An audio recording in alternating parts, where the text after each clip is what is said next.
Damn it. ఏంటిటా కుండబద్దలు కొడతా అత్త. నమస్కారం, కుండబద్దల ప్రేక్షకులకి స్వాగతం. నేను గౌతమ్ కాటా. ఈ వీడియోలో నేను మీతో చెప్పాలనుకునే అంశం, సిఎస్ఎల్ డీజీపీల బదలాయింపు నిజంగానే జరుగుతుందా? ఎందుకంటే టీడీపీ, జనసేన, బీజేపీ అభ్యర్థులు కూడా కలిసి సెంట్రల్ ఎలక్షన్ కమిషన్కి కంప్లైంట్ ఇవ్వటం మూలాన దాని మీద 48 గంటల్లో చర్యలు తీసుకుంటారు అనే ఆశాభావం కూడా వ్యక్తం చేయటం మూలాన సిఎస్ డీజీపీల బదలాయింపు జరుగుతుంది అని అందరూ ఆశిస్తూ ఉన్నారు. నిజంగానే వాళ్ళ బదలాయింపు జరుగుతుందా? జరగకపోతే ఇంకెప్పుడు జరుగుతుంది? ఎలక్షన్లు అయిపోయినాకేమన్నా జరుగుతుందా? ఈ విషయాలన్నీ ఈ వీడియోలో నేను మీకు వివరించబోయే ముందుగా మన కుండబద్దలు ప్రేక్షకులందరికీ నా మనవి, కుండబద్దలు ప్రత్యక్ష రాజకీయాల్లోకి రావాలని కోరుకుంటుంది. ఆ విషయమై నేను నిన్న వీడియో పెట్టడం కూడా జరిగింది.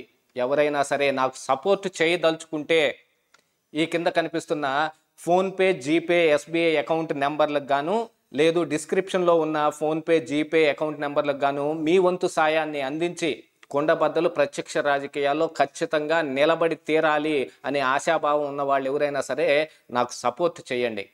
ఇక అసలు విషయంలోకి వస్తే, సిఎస్ డీజీపీల బదిలీ రాష్ట్రంలో బాగా చపాతీ పిండి పిసికినట్టు, బాగా పిసికి పప్పు రుబ్బినట్టు బాగా నలుగుతున్న అంశం. కానీ వాళ్ళు మాత్రం బదలాయింపు జరగదు. ఎంతోమంది 9 మంది అధికారులు బదలాయింపు జరిగినా, సిట్ అధికారిని తీసుకెళ్ళి అస్సాంలో వేసిన తర్వాత వెంకటరామరెడ్డి లాంటి వాళ్ళని సస్పెండ్ చేసిన, లేకుంటే ఈ బెవరేజెస్ కార్పొరేషన్ అధికారిని కూడా పక్కతో తొలగించిన, ఏం జరిగినా కానీ సిఎస్ డీజీపీ ఏడకొచ్చేటప్పటికి మాత్రం ఏం జరగదు. ప్రతిపక్షాలు మాత్రం ఏగర్గా వెయిట్ చేస్తున్న అంశం ఏంటంటే, వీళ్ళిద్దరిని మార్చండి బాబోయ్ అని. మొన్ననే టీడీపీ, జనసేన, బీజేపీ అభ్యర్థులతో కలిసి ఆ ప్రతినిధులందరూ కలిసి సెంట్రల్ ఎలక్షన్ కమిషనర్కి ఒక కంప్లైంట్ ఇచ్చారు. అది ఇచ్చిన దగ్గర నుంచి నిజంగా బదలాయిస్తారేమో. ఎందుకు? అందులో బీజేపీ ప్రతినిధులు కూడా ఉన్నారు కాబట్టి. ఎందుకంటే కూటమిలో చాలామందికి బీజేపీ మీద అనుమానం ఉంది. నేను కూడా చాలాసార్లు చాలా వీడియోల్లో చెప్పటం జరిగింది, బీజేపీని నమ్మదగిన పార్టీ కాదు అని. ఏది? ఇప్పుడున్న బీజేపీ, నరేంద్ర మోడీ హయాంలో నడుస్తున్న బీజేపీని. పాత బీజేపీ మీద నాకు ఎటువంటి అభ్యంతరం లేదు. కాకపోతే నరేంద్ర మోడీ కానీ, అమిత్ షా కానీ వాళ్ళు మంత్రాంగాన్నే నమ్ముకున్న బీజేపీ అన్నమాట. అది ఒకళ్ళకొకళ్ళు పుర్లు పెట్టడం, కింద అగ్గిపుల్ల గీసి వెలిగేయటం, సొంత మిత్రులను సైతం ఎత్తి కొదేసి బద్దలు కొట్టేయటం, కుండ బద్దలు కొట్టినట్టు ఆ విధంగా చేసి వచ్చిన వాళ్ళు 10 సంవత్సరాల్లో వాళ్ళని మనం చూసాం. కాబట్టి ఇప్పుడు నడుస్తున్న బీజేపీ ప్రకారంగా చూస్తే వాళ్ళ మీద ఎవరికి ఏం నమ్మకం కుదరలేదు. మరి ఇక చిలకలూరిపేటలో స్వయాన నరేంద్ర మోడీ గారే వచ్చి సభలో కూర్చున్నా కూడా దానికి భద్రతా వైఫల్యం జరిగిందన్నా కూడా వాళ్ళు బీజేపీ నాయకులు ఏం పట్టించుకొని ఒక్కళ్ళు కూడా ఒక్క మాట మాట్లాడిన పాపాను పోలేదు. అక్కడ నరేంద్ర మోడీ వాళ్ళకి కావాల్సిన అతి పెద్ద నాయకుడు ఉన్నా కూడా ఆ సభలో భద్రతా వైఫల్యం జరిగినా కూడా బీజేపీ నాయకులు మాట్లాడకపోతే అనుమానించాల్సిన అవసరం ఉందా లేదా?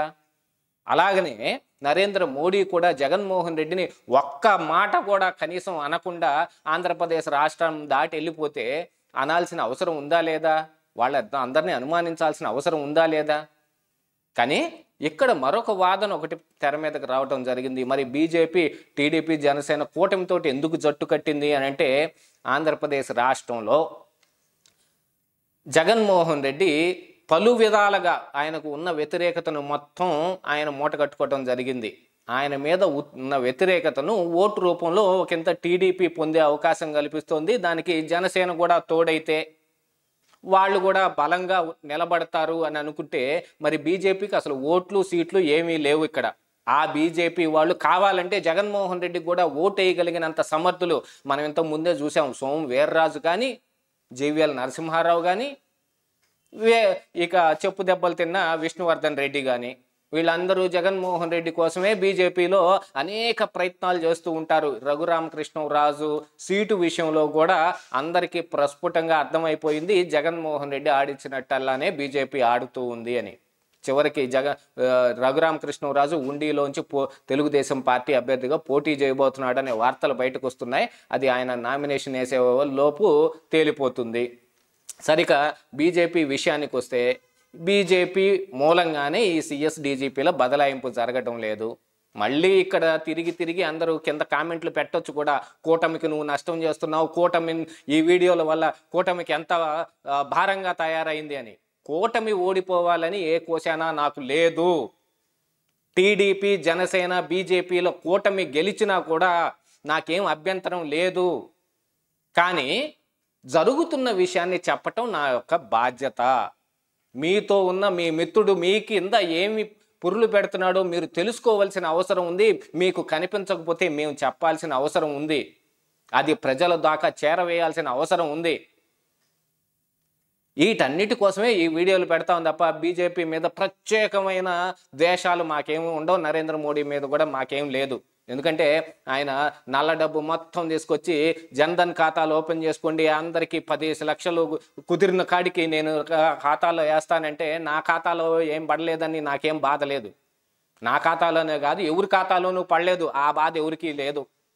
ఎందుకంటే 10 సంవత్సరాల్లో నరేంద్ర మోడీ ఏం చేస్తాడో మనందరం చూసాం కాబట్టి. ఇక ఆంధ్రప్రదేశ్ రాష్ట్రంలో బీజేపీ ఎటువంటి స్టాండ్ తోటి ఉంది అనేది మాత్రం క్రిస్టల్ క్లియర్గా తెలిసిపోతుంది. వాళ్ళు 6 ఎంపీ సీట్లు తీసుకున్న దాని మీదట ఒక్కటంటే ఒక్కటి కూడా గెలిచే అవకాశాలు లేవు అని చాలా సర్వేలు చెప్తూ ఉన్నాయి. చాలామంది అదే రాజకీయ విశ్లేషకులు కూడా అదే అభిప్రాయాన్ని వ్యక్తం చేస్తూ ఉన్నారు. నార్త్లో కూడా బీజేపీకి సీట్లు తగ్గే అవకాశం ఉంది. కాబట్టి ఇటు కూటమితోటి కట్టుకొని ఇక్కడ ఆంధ్రప్రదేశ్ రాష్ట్రంలో ఉన్న 25 సీట్లని మూట కట్టుకోవడం కోసం ఇటు టీడీపీ, జనసేన కూటమి గెలవనివ్వండి, అటు జగన్మోహన్ రెడ్డి గెలవనివ్వండి, మొత్తం వాళ్ళ వద్దే ఉంటాయి. 25కి 25. ఒకవేళ టీడీపీ, జనసేన తోటి వీళ్ళు జట్టు కట్టలేదనుకోండి, వాళ్ళు ఇండియా కూటమి వైపు వెళ్ళే అవకాశం ఉందిగా. అందున ఎక్కువ సీట్లు సాధించే అవకాశం ఉందని కూడా ఇంటెలిజెన్స్ వర్గాల ద్వారా పైనున్న ఆ నాయకులకి తెలియవచ్చింది అనేది బయట నడుస్తున్న వాదన. వీటన్నిటినీ బట్టి ఇక జగన్మోహన్ రెడ్డికి వాళ్ళు ఏదో ఒక హెల్ప్ చెయ్యాలి అని అంటే ఇలాంటి ఉన్నత పదవుల్లో ఉన్న సిఎస్ జవహర్ రెడ్డినో, డీజీపీ కసిరెడ్డి రాజేంద్రనాథ్ రెడ్డినో మార్చకుండా ఉంటే గనుక కింద ఎవరిని మార్చినా వాళ్ళందరినీ ప్లేస్మెంట్ చేయటానికి కావలసిన లిస్టు తయారు చేయాల్సింది ఈ ఇద్దరే. కాబట్టి వెనకటికి సామెత చెప్పినట్టే, బంతిలో నువ్వు ఎక్కడ కూర్చున్నా వడ్డించేవాడు మనవాడైతే అన్ని పదార్థాలు మన దాకా నడిచి వస్తాయన్నట్టుగా జగన్మోహన్ రెడ్డికి ఈ ఇద్దరిని అట్లాగే అట్టిపెట్టారు. కాకపోతే వీళ్ళతో పాటు బీజేపీ ప్రతినిధులు కూడా వీళ్ళు కంప్లైంట్ ఇచ్చారు కాబట్టి ఏదో జరుగుతుంది అని అంటే ఏం జరుగుతుంది? పైకి వెళ్ళి వాళ్ళు కంప్లైంట్ ఇచ్చి వచ్చి ఉండొచ్చు, లోపల లోపాయికారిగా వేరే ఒప్పందాలు ఉండొచ్చు. మరి వీటన్నిటిని ఏదైనా చెయ్యకపోతే అది ఎలక్షన్ కమిషన్ బాధ్యత కదా. అంటే ఎలక్షన్ కమిషన్ యొక్క బాధ్యతను ఎలాగ వీళ్ళ చేతుల్లోకి తీసుకున్నారు అనేది ఈ ఎలక్షన్ కమిషనర్ల నియామకంతో మనకి బాగా అర్థమైపోవాలి. అంటే సిఎస్ డీజీపీల బదలాయింపు కేంద్రంలో ఉన్న పెద్దలకే ఇష్టం లేదు కాబట్టి ఇక చచ్చినా జరగదు. ఇదే ఈరోజు కుండబద్దలు.